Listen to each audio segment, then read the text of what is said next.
Good morning, students.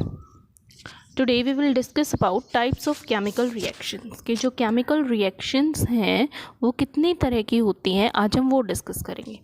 Okay जो chemical reactions हैं बेटा जनरली 5 टाइप्स की होती हैं. One is combination reactions, decomposition reactions, displacement reaction, double displacement reactions, oxidation and reduction reactions और simply redox reactions. Okay तो अब हम बारी बारी से बेटा सभी को जो है वो डिस्कस करेंगे. देखो सारी की सारी जो केमिकल रिएक्शंस हैं नाम से ही क्लियर हो रही हैं. जैसे फर्स्ट इज कॉम्बिनेशन रिएक्शन.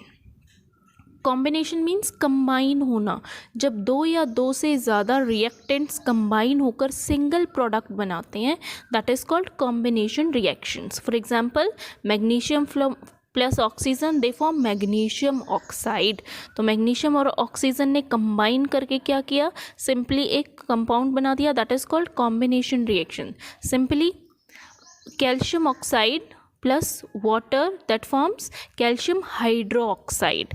इसमें बेटा आपको क्या याद रखना है कि जो कैल्शियम ऑक्साइड है that is also called lime या फिर क्विक लाइम, और जो कैल्शियम हाइड्रोक्साइड है it is also known as slaked lime. ये जनरली वो रिएक्शंस है बेटा जब घर पर हम पेंट करवाते हैं तब जो है वो रिएक्शन होती है. तो पेंट करने के लिए क्या होता है, जो कैल्शियम ऑक्साइड होता है उसके अंदर धीरे धीरे से वाटर मिलाया जाता है. ओके ये बहुत ही हीट रिलीजिंग जो है वो रिएक्शन होती है जिसको हम एक्सोथर्मिक रिएक्शन बोलते हैं. मतलब जिस कंटेनर के अंदर हम मिक्स कर रहे हैं स्लोली वाटर को वो बिल्कुल एकदम से गर्म हो जाता है. दैट मीन्स उस रिएक्शन में से हीट रिलीज होती है. तो such type of reaction in which release of heat take place they are called as exothermic. और ऐसी रिएक्शंस जिनको हीट प्रोवाइड करके फिर रिएक्शन करवानी पड़ती है उसको हम बोलते हैं एंडोथर्मिक रिएक्शंस. ओके तो क्या बन जाता है, बेसिकली स्लेट लाइम बन जाता है दैट इज़ कैल्शियम हाइड्रोक्साइड बन जाता है जिसको हम यूज़ करते हैं. फिर वो कैल्शियम हाइड्रोक्साइड का जब पेंट वॉल पर कर दिया जाता है बेटा तो वो एटमॉस्फेरिक कार्बन डाइऑक्साइड के साथ मिलकर क्या बना लेती है, कैल्शियम कार्बोनेट. ये बहुत ही शाइनी अपीयरेंस देता है. क्या बना लेती है, calcium carbonate. Calcium carbonate is also known as limestone. Calcium carbonate को हम क्या भी बोलते हैं, लाइमस्टोन भी बोलते हैं. These are some examples of combination reaction. Next is decomposition reaction. Decompose से पता चल रहा है, डिकम्पोज का मतलब क्या होता है, टूटना. जब कोई सिंगल प्रोडक्ट दो या दो से ज़्यादा जो है वो सिंगल रिएक्टेंट हीट देने के बाद या लाइट देने के बाद या इलेक्ट्रिक देने के बाद उसकी ब्रेक डाउन हो जाती है और वो दो या दो से ज़्यादा जो है वो प्रोडक्ट्स के अंदर कन्वर्ट हो जाता है, उसको हम बोलते हैं decomposition reaction. For example calcium carbonate that is also called limestone when heated gives calcium oxide and carbon dioxide. Okay and this calcium oxide is used in various purposes beta. For example for manufacturing of cement and glass. cement और glass की जो है वो manufacturing के अंदर use होता है. So let us proceed, just give me 1 minute.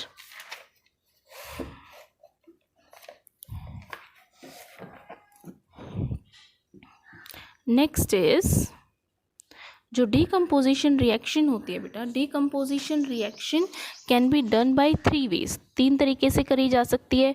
Thermal decomposition, electrolytic decomposition and photolytic decomposition. देखो नाम से ही पता चल रहा है, थर्मल का मतलब हीट, इलेक्ट्रोलाइटिक का मतलब बाय यूजिंग इलेक्ट्रिसिटी, फोटोलाइटिक का मतलब बाय यूजिंग लाइट. तो यानी जब भी किसी रिएक्टेंट को हम हीट के थ्रू ब्रेक डाउन करते हैं तो वो कौन सी हो जाएगी, thermal decomposition. Electricity pass on करके डीकम्पोज करते हैं तो वो कौन सी हो जाएगी, इलेक्ट्रोलाइटिक. या फिर लाइट, चाहे वो सनलाइट है या फिर वो नेचुरल बल्ब लाइट है उससे करते हैं तो वो फोटोलाइटिक डीकम्पोजिशन हो जाएगी. ओके सबके कम से कम 2 एग्जाम्पल आपको लर्न होने चाहिए. First is thermal decomposition. तो थर्मल डीकम्पोजिशन किसकी हेल्प से होगी, हीट की हेल्प से होगी. Example when ferrous sulphate is heated it will give ferric oxide, sulphur dioxide and sulphur trioxide. Okay simply is electrolytic decomposition. Electrolytic का बहुत easy और famous example is electrolysis of water, water की electrolysis. तो जो water है उसके अंदर से आप इलेक्ट्रिसिटी पास करवाओगे तो it will give rise to hydrogen and oxygen. तो थोड़ा सा हम सेटअप देखेंगे कि किस तरह से जो है वो ये प्रोसेस किया जाता है। एक कंटेनर ले लेते हैं बेटा, जिसका नीचे से बेस जो है वो ओपन होता है और उस बेस के अंदर हम एक कॉर्क फिट कर लेते हैं और उस कॉर्क के साथ हम 2 ग्रेफाइट या कार्बन रोड्स जोड़ देते हैं जिसको इलेक्ट्रोड्स हम बोलते हैं। ओके, एक बैटरी से कनेक्ट कर देते हैं, एक इलेक्ट्रोड को पॉजिटिव एंड से, एक इलेक्ट्रोड को नेगेटिव एंड से। तो जो पॉजिटिव एंड से आपने किया है वो हो जाएगा बेटा, पॉजिटिव एंड से जो कनेक्ट किया है वो हो जाएगा एनोड, नेगेटिव एंड से जो कनेक्ट किया है वो हो जाएगा cathode. Do not confuse. Ions में क्या होता है बेटा, जो पॉजिटिव चार्ज आयंस होते हैं वो कैटाइंस होते हैं, नेगेटिवली चार्ज आयंस होते हैं वो एनाइंस होते हैं। लेकिन जो नेगेटिवली चार्ज इलेक्ट्रोड होता है वो कैथोड होता है और पॉजिटिवली चार्ज इलेक्ट्रोड क्या होता है, एनोड होता है। तो हमने क्या किया, कंटेनर ले लिया, कंटेनर के अंदर हमने जो फिक्स की थी ग्रेफाइट के इलेक्ट्रोड्स, उसमें हमने टेस्ट ट्यूब को ऐसे इन्वर्टेड रख दिया, उल्टा करके रख दिया और उसके अंदर हमने water plus some amount of sulphuric acid को जो है वो भर दिया।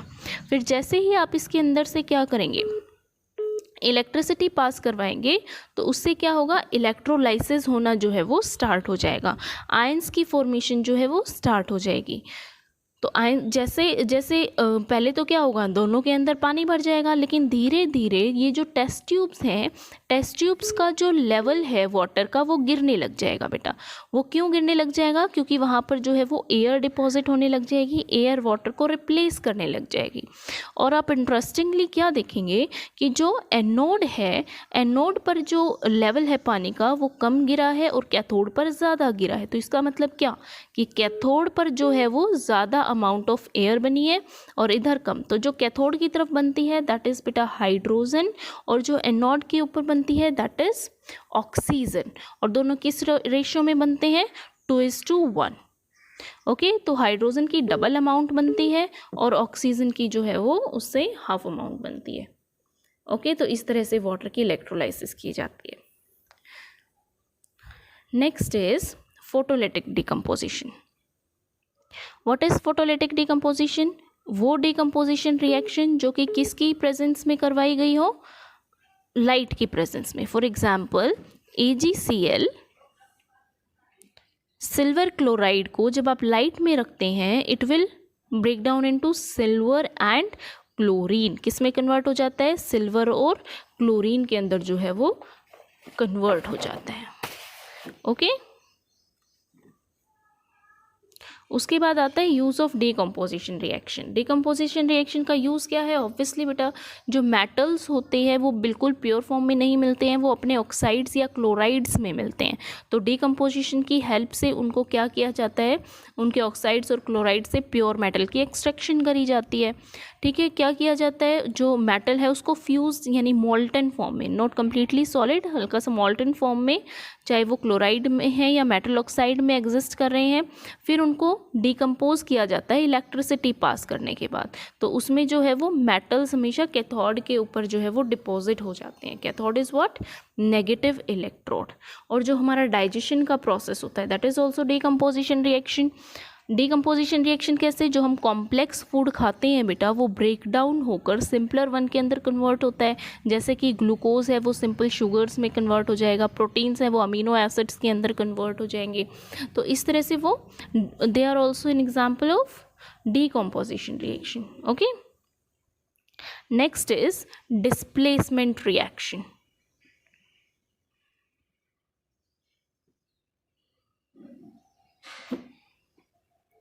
Okay, next is displacement reaction. Displacement reaction में क्या होगा बेटा, जब एक मेटल दूसरे मेटल को डिस्प्लेस कर देगा, रिप्लेस कर देगा। और कौन किसको रिप्लेस करेगा, जो ज़्यादा रिएक्टिव मेटल है वो लेस रिएक्टिव मेटल को हटा के और उसकी जगह पे बैठ जाएगा। It is as simple as that. देखो जैसे कि कॉपर सल्फेट है, कॉपर सल्फेट प्लस जिंक तो क्या बना देगा, जिंक सल्फेट प्लस कॉपर। तो इसमें क्या हुआ, क्यों हुई ये reaction, because zinc is more reactive than copper and it displaces copper, उसने कॉपर को डिस्प्लेस कर दिया। तो such type of reactions they are called as displacement reaction. Another is double displacement reaction. Double displacement reaction में क्या होगा, दोनों जो है वो एक्सचेंज कर लेंगे अपना स्पेस, रिप्लेस कर देंगे एक दूसरे को। डबल डिस्प्लेसमेंट होगी सिंगल की जगह। For example silver nitrate plus sodium chloride, it will form silver chloride plus sodium nitrate. तो पहले क्या था, सिल्वर नाइट्रेट, फिर क्या बना, सोडियम नाइट्रेट, यानी डबल डिस्प्लेसमेंट हो गई। तो जो AgCl है यानी सिल्वर क्लोराइड है वो वाइट PPT की फॉर्म में आ जाएगा। What is PPT? PPT is precipitate. जब किसी रिएक्शन में कोई भी चीज़ जो है वो इनसॉल्यूबल सॉलिड स्टेट में ऑब्टेन्ड हो जाती है, सॉल्यूशन के नीचे जो है वो मिल जाती है, तो उसको हम प्रेसिपिटेट बोलते हैं। That insoluble solid is called precipitate and such type of reactions in which precipitate is form they are called as precipitation reactions. ऐसी रिएक्शंस को हम क्या बोलते हैं, प्रेसिपिटेशन रिएक्शंस। तो आज के लिए इतना बहुत है बेटा। Thank you and have a good day.